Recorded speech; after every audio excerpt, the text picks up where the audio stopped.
muito antes de as águas do dilúvio cobrirem a terra, antes de Abraão partir de Ur e antes de Moisés subir ao monte Sinai para receber a lei, havia um homem chamado Enoque. As Escrituras nos dizem que ele andou com Deus e já não era, pois Deus o tomou. Diferente de outros patriarcas, a história de Enoque é breve, misteriosa e ainda assim carregada de significado. Ele viveu em uma comunhão tão íntima com o Criador que jamais experimentou a morte.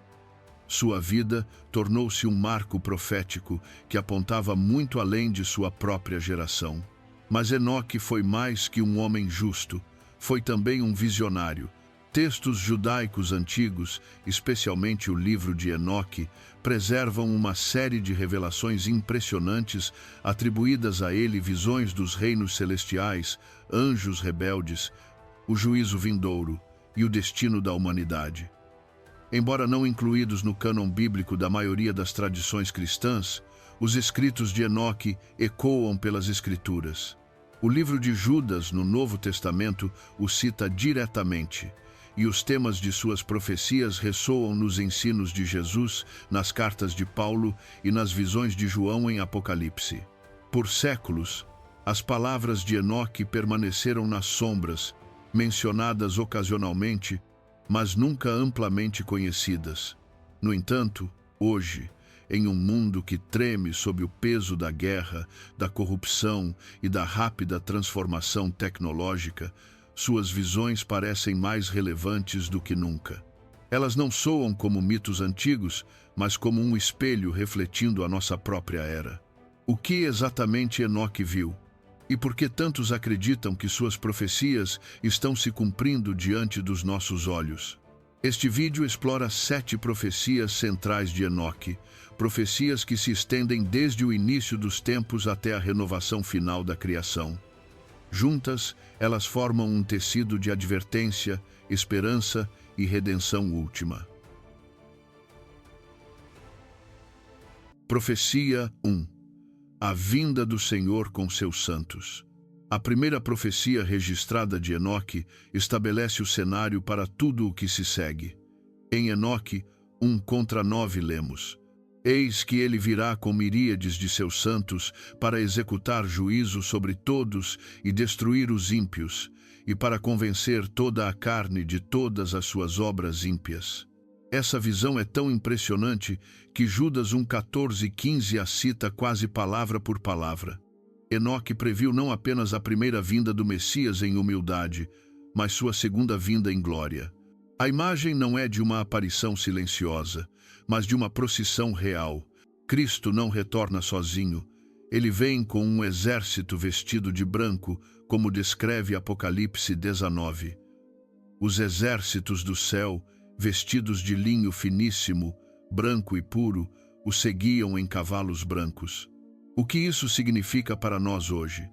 O próprio Jesus advertiu em Mateus 24 que sua volta ocorreria em um tempo semelhante aos dias de Noé, uma era cheia de violência, corrupção e escárnio da verdade divina. Ao observarmos o panorama global, os paralelos são difíceis de ignorar. Guerras irrompendo em vários continentes, desastres naturais aumentando em frequência e a decadência moral sendo celebrada em vez de lamentada. A profecia também levanta um mistério profundo. Quem são os santos que o acompanham? A palavra grega agios pode significar tanto anjos quanto crentes santificados. Poderia isso indicar que não apenas as hostes angelicais, mas também os redimidos, aqueles que morreram em Cristo, retornarão com ele? Paulo sugere essa possibilidade em 1 Tessalonicenses 3:13, onde fala de Cristo vindo com todos os seus santos. Se for assim, essa visão não diz respeito apenas ao juízo. Ela também fala de promessa, a promessa de que aqueles que perseverarem participarão de seu triunfo. Quando os céus se abrirem e o Rei retornar, será o momento mais impressionante da história humana. Todo olho o verá, e ninguém confundirá a sua chegada. Profecia 2. a grande apostasia. Enoque também previu uma realidade mais sombria, não apenas a rebelião dos ímpios, mas uma perda de fé assustadora entre os próprios justos. Em Enoque 91:7 lemos: Naquela geração, os corações dos santos se desviarão da sabedoria, e nela os pecadores aumentarão. Os justos serão lançados por terra, e a verdade será obscurecida. Séculos depois, Paulo confirmou isso em 2 Tessalonicenses 2:3. Aquele dia não virá sem que primeiro venha a apostasia. Ele usou a palavra grega apostasia, significando deserção ou um afastamento em massa. O Espírito, escreveu Paulo em 1 Timóteo 4:1, adverte que nos últimos dias muitos abandonarão a fé, dando ouvidos a espíritos enganadores e doutrinas de demônios. Olhe ao redor hoje e a profecia soa com urgência. Na Europa, grandes catedrais que antes retumbavam com adoração agora estão silenciosas, transformadas em museus, cafés ou casas noturnas. Nos Estados Unidos, pesquisas mostram um crescimento constante dos religiosamente não afiliados, os chamados nones. Mesmo dentro das igrejas, a concessão muitas vezes substitui a convicção. A verdade bíblica é moldada para se ajustar às modas culturais, e muitos corações tornam-se mornos. O próprio Jesus previu isso em Mateus 24:12. E por se multiplicar a iniquidade, o amor de muitos esfriará. Apocalipse 3 adverte sobre crentes que não são quentes nem frios, destinados a serem rejeitados. Isso é mais do que estatísticas. É um desvio espiritual, uma sociedade onde a verdade é relativa, a moralidade é negociável e a adoração a Deus é substituída pela adoração ao eu. É exatamente a condição que Enoque previu. Ainda assim, em meio a essa apostasia, Deus sempre preserva um remanescente. Isaías 1:9 fala de um pequeno remanescente que impede a destruição total. Poderia você fazer parte desses poucos fiéis? A apostasia não é uma profecia para o amanhã, é uma realidade que se desenrola agora. E ela nos desafia com uma pergunta: seguiremos a maré da concessão ou permaneceremos firmes na verdade mesmo quando isso nos custar? Profecia 3. O retorno do conhecimento proibido. Talvez uma das visões mais inquietantes de Enoque diga respeito aos vigilantes, seres angelicais que deixaram sua morada celestial e compartilharam segredos proibidos com a humanidade. Enoque 8 os descreve ensinando encantamentos, feitiçarias, astrologia, metalurgia e até cosméticos conhecimentos que levaram à vaidade, violência e corrupção. À primeira vista, esses ensinamentos podem parecer inofensivos, até benéficos, mas Enoque enfatiza que esse conhecimento não foi dado com a permissão de Deus. Era um conhecimento fora de lugar, conhecimento que a humanidade não estava pronta para manejar. O resultado foi o caos, guerras impulsionadas por novas armas, orgulho alimentado pela beleza e riqueza, e uma sociedade em espiral rumo à destruição. Agora considere o nosso mundo atual. Daniel 12:4 previu que nos últimos dias o conhecimento se multiplicaria. E, de fato, o conhecimento está explodindo em um ritmo inimaginável há apenas um século. Alguns cientistas estimam que o conhecimento humano agora dobra a cada 12 horas. Mas com esse conhecimento vem um perigo profundo. Em nossa própria geração, a humanidade entrou em uma era de avanços como o mundo jamais viu. Com o surgimento da engenharia genética e tecnologias como o CRISPR, agora temos a capacidade de reescrever o próprio código da vida. O que antes parecia domínio exclusivo do Criador, projetar o DNA, moldar o plano de cada ser vivo, tornou-se um campo onde mãos humanas podem alterar, editar e até criar novas estruturas genéticas. O potencial de cura é extraordinário, mas o perigo de mau uso é igualmente grande. Ao lado disso, a inteligência artificial surgiu como uma força que aprende, se adapta e, em alguns casos, supera a capacidade humana. Máquinas agora tomam decisões que antes eram reservadas às pessoas, levantando a inquietante questão de se a tecnologia acabará servindo a nós ou nos substituindo.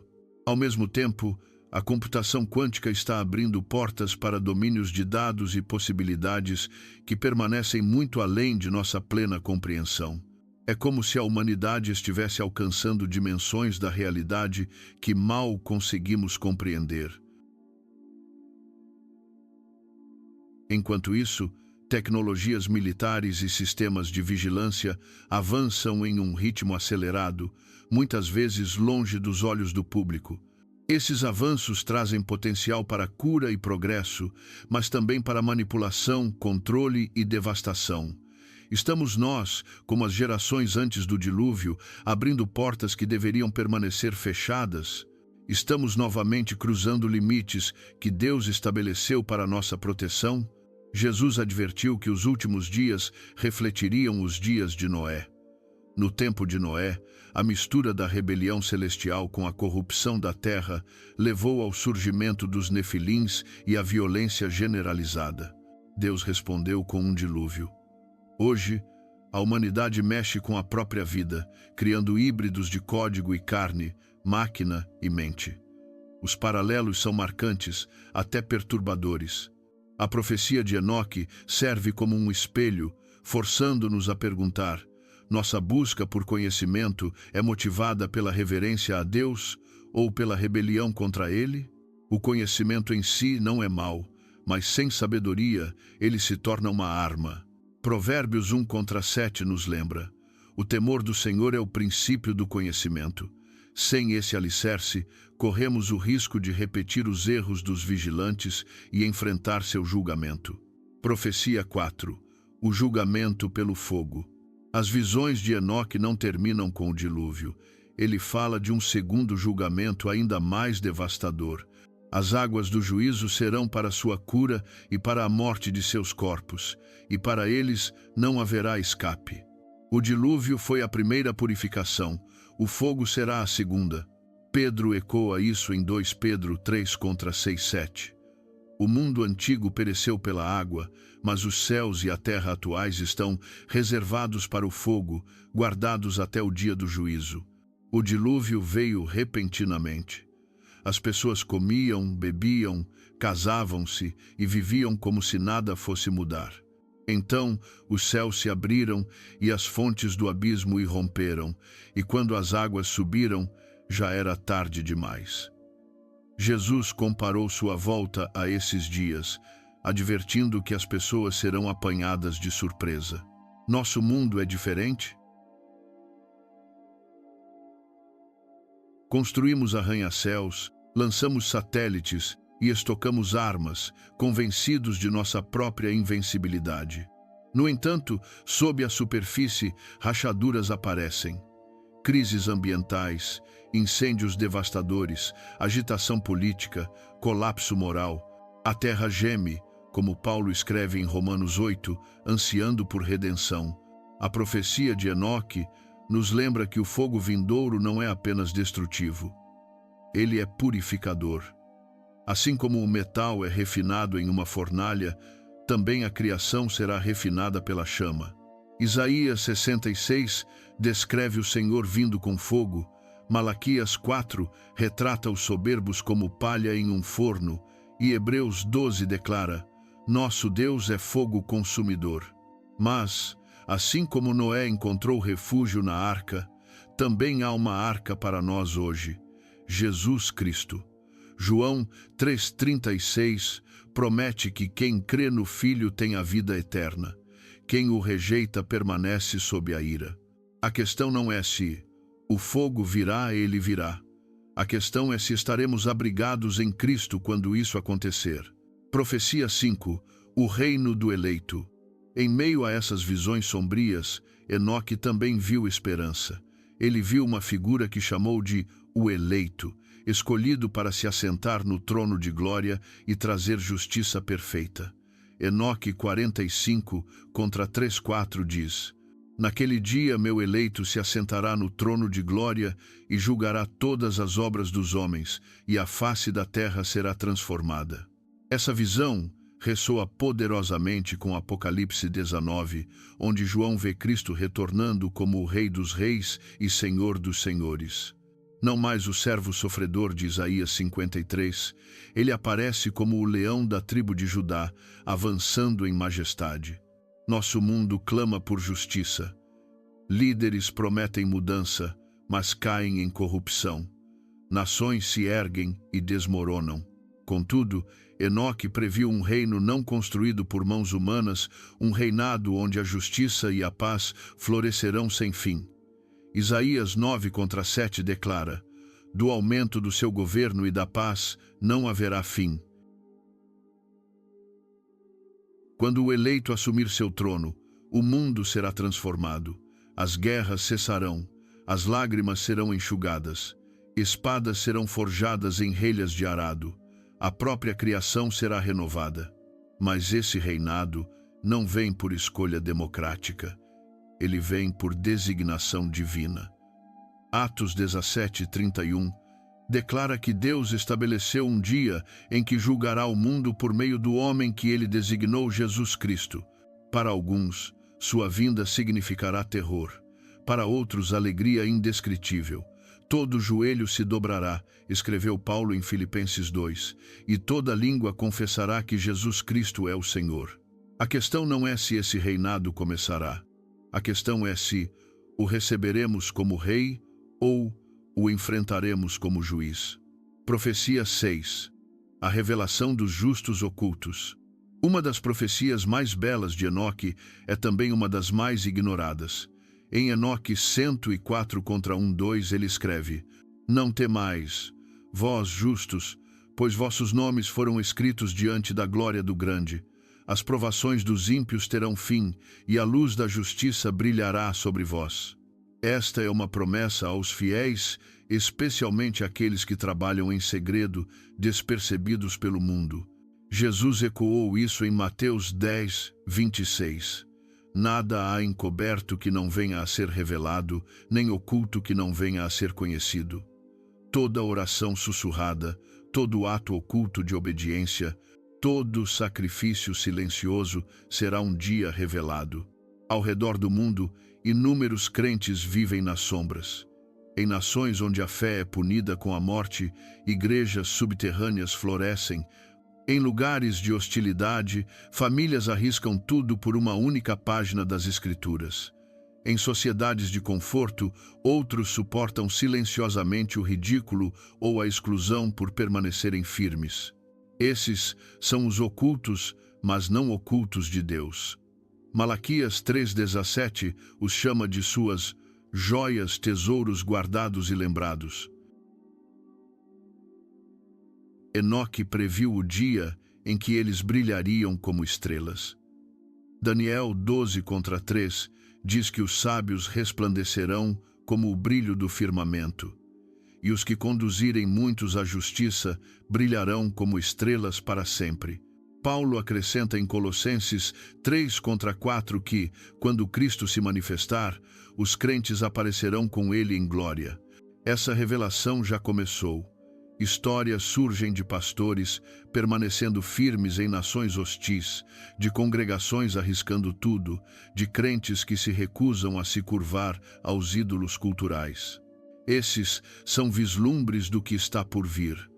Uma revelação cósmica aguarda, quando a própria criação testemunhará os verdadeiros filhos de Deus revelados em esplendor. Profecia 7. O fogo da renovação. Por fim, as visões de Enoque chegam ao clímax com uma profecia de fogo não apenas como destruição, mas como renovação. Enoque 91:15 fala de um tempo em que toda a criação será purificada com fogo. Apocalipse 21 ecoa isso. Então vi um novo céu e uma nova terra, pois o primeiro céu e a primeira terra tinham passado. O fogo é o instrumento de Deus não apenas de juízo, mas de transformação. Malaquias 3 o compara há um fogo purificador, refinando a prata. Pelo fogo, a corrupção é consumida, restando apenas o que é santo. A criação geme sob seu peso atual, diz Paulo em Romanos 8, mas anseia por liberdade. Cada terremoto, cada tempestade, cada desastre é como dores de parto, lembrando-nos de que este mundo não é eterno em sua forma atual. Algo maior está vindo, mas o fogo não testará apenas a criação. Ele nos testará. Paulo escreve em 1 Coríntios 3,13 que a obra de cada pessoa será revelada pelo fogo. Obras feitas para a glória de Deus permanecerão como ouro. Obras feitas para o eu desaparecerão como palha. Para os justos, esse fogo não é motivo de temor. É a porta para a renovação, para um mundo onde o próprio Deus enxugará cada lágrima. A escolha, porém, é urgente. Seremos refinados pelo fogo ou consumidos por ele? Pedro pergunta em 2 Pedro 3:11. Visto que todas essas coisas hão de se dissolver, que tipo de pessoas vocês devem ser em santa conduta e piedade? A visão final de Enoque não é de desespero, é de esperança. Esperança de um mundo recriado. Esperança de uma criação em chamas, não de destruição, mas da glória de Deus. Esperança de um novo capítulo em que a morte não existirá mais e a justiça reinará para sempre. As 7 profecias de Enoque formam um amplo panorama de história e destino. Ele viu o Senhor retornando com seus santos, previu a grande apostasia, advertiu sobre o ressurgimento do conhecimento proibido, falou do juízo pelo fogo, anunciou o reinado do eleito, prometeu a revelação dos justos e olhou adiante para uma criação renovada pelo fogo. Essas não são lendas distantes, são marcos apontando para o fim dos tempos. O próprio Jesus disse aos seus discípulos para vigiar e orar, Lucas 21:36, a fim de serem considerados dignos de escapar do que há de vir e de permanecer diante do Filho do Homem. Os sinais nos cercam, guerras e rumores de guerras, conhecimento explodindo, fé declinando, perseguição aumentando, a criação gemendo. A questão não é se essas profecias se cumprirão. A questão é onde estaremos quando isso acontecer. Josué declarou há muito tempo: escolhei hoje a quem servireis. Essa escolha permanece diante de nós. Seremos varridos com um mundo que se recusa a se arrepender? Ou seremos encontrados entre o remanescente fiel, abrigados em Cristo? Mesmo quando a terra treme, há refúgio. O Salmo 46 nos assegura: Deus é o nosso refúgio e fortaleza, socorro bem presente na angústia.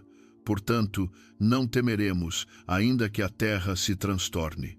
As palavras de Enoque ecoam através dos milênios com uma relevância urgente. Não são apenas advertências, são convites. Um convite ao arrependimento, um convite à perseverança, um convite à esperança. E, acima de tudo, um convite para estarmos prontos para a vinda do Rei. O fogo está chegando, mas para aqueles que pertencem a ele, não é um fogo de destruição, é um fogo de renovação, um fogo que faz novas todas as coisas. Obrigado por permanecer conosco nesta jornada pelas profecias de Enoque. E, se esta mensagem abençoou você, convidamos a se inscrever em nosso canal, compartilhá-la com amigos que buscam a verdade e unir-se a nós enquanto continuamos explorando a palavra de Deus juntos. Até a próxima, que a paz de Cristo esteja com você e que sua vinda o encontre preparado.